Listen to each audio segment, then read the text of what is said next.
Hello, thank you for tuning in.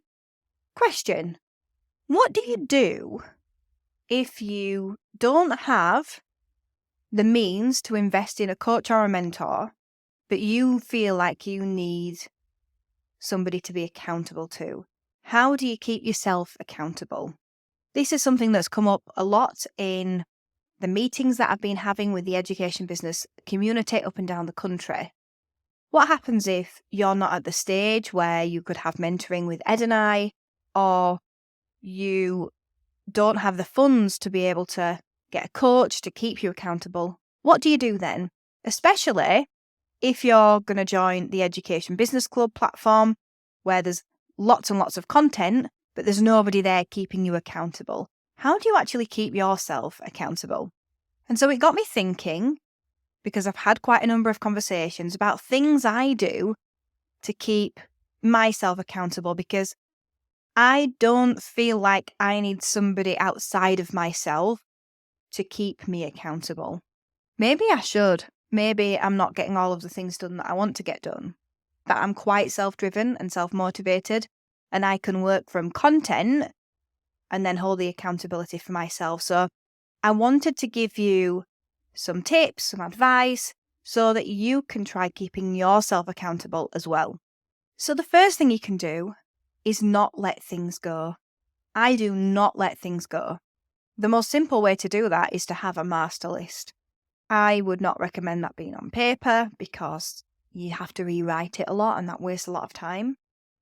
But I recommend having some kind of master list that you're going back to so you do not let things go. Ideally, it will be digital and you will set up a system so that it keeps coming back to you again and again. You already know that I use Motion. I think it's absolutely brilliant. It helps me keep on top of the things that I've said that I will do. So think about the systems and processes that you can put in place to make sure that things don't fall away. Because that's what a coach would do. They would say, have you done this thing? Well, how do you make sure that that's important to you and that you keep coming back to it? The second thing is be honest about your progress. And that's so that you can make changes. So if you're honest about the progress that you've made and you know that you haven't done something because you've got some kind of belief problem or you just didn't do it, you know that you can take action there and that you can work to change that. If you're not aware and you're not being honest about your progress, you'll blame your circumstances on competitors or the current market or school budgets, or you'll blame it on your situation. For example, you've got young children, or you've got a sick parent, or you don't have enough hours in the day. There's always a reason. But the problem is that what we believe impacts the actions that we take, no matter how much time we've got. So we do need to be really honest about the progress that we're actually making, because that allows us to make changes. If we're not honest, we can't make changes because it's never our fault. The third thing you can do is set realistic timeframes. So even a coach or mentor cannot hold you accountable for 10 results when it was only possible to do 3 in the first place. And to be fair, that's what they'll say. They'll say, well, hang on a minute. Are you actually going to be able to do all these 10 things in the next 2 months? We definitely do that. I'm very careful. We'll have the meeting. There'll be the mentee or mentees, depending. Sometimes it's co-founders. And Ed and I will be guiding the conversation. And I always write notes and we do it under 5 principles. And I make sure that there's no more than 3 things under each of those 5 principles. Generally, there's only 1. Because I would rather that we actually get something done than nothing and be overwhelmed by the amount.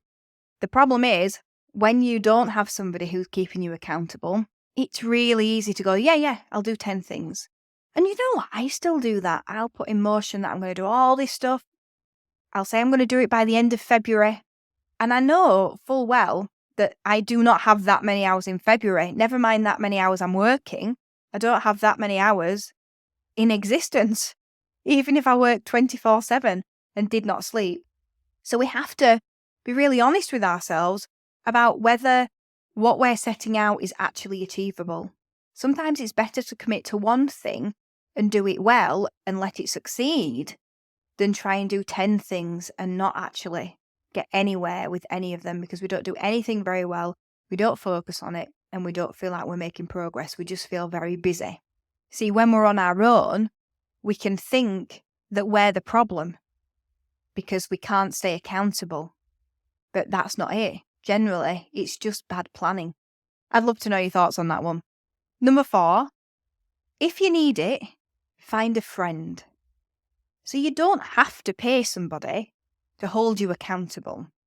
I personally don't think that's what people need. Maybe they do. I think people need knowledge. I think people need access to experience. I don't feel like people actually need to be held accountable. I think that's a nice to have, but we can hold ourselves accountable. If you need it though, you can ask a friend or a partner. If they have a business as well, that's an extra special bonus, because you can even have meetings with each other where you hold each other accountable. It could even be like a mini board. So at our board meetings, what we're doing is holding each other accountable. This morning I've been prepping for our February board meeting, and I've had to go through all of the agenda items and check that I've done what I said I will do. And because I'm the chairman, on Friday, I'll be going through that list again, making sure that everyone else has been through each item on the agenda that they can contribute to, and putting updates in or different elements for discussion. And we keep each other accountable through that process. Claire, have you actually done what you said you would do? Ed, where is this up to? And so you can create that with a business friend easily. And number 5, hang around with the right people and or listen to the right content. Sometimes with accountability, it's just a matter of motivation. And you can get that motivation by seeing others succeed and wanting some of that for yourself. You just have to put yourself in their world on a regular basis. That might be meeting them. That might be signing up to their thing, like the Education Business Platform, for example, or somebody else's thing. It might be listening to their podcast, like you're listening to my podcast now. It might be signing up to their newsletter. It might be having a weekly coffee with somebody. But being around people who are getting stuff done, who are talking about achieving things, who are talking about being at the place that you want to get to, you can get a lot of motivation from that.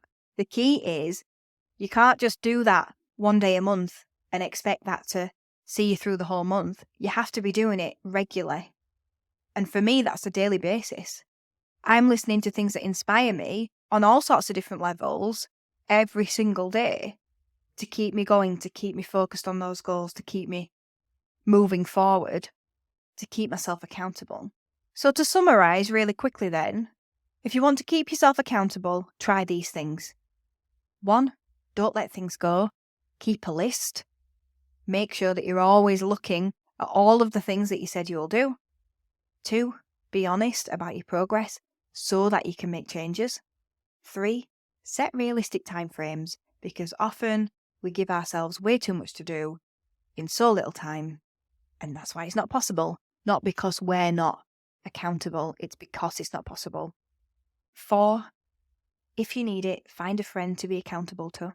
And 5, hang around with the right people or get inspirational content from those kind of people. And with that in mind, if you're not signed up to my newsletter, please sign up to it. I'm sharing insights. I'm sharing what I'm doing on a week-to-week basis, which you might find interesting as you grow your education business companies as well. I'm sharing events that I'm doing around the company. You'll also see different content that's landing on the Education Business Club platform. So there's lots of great reasons to be involved. So sign up at educationbusinessclub.co.uk/newsletter, and I will see you on my newsletter. I believe you can keep yourself accountable. You don't actually need somebody else. It's a nice thing to have, but you do have the power in you to do what you say you will do. And I'd love to know if you try my tips this week.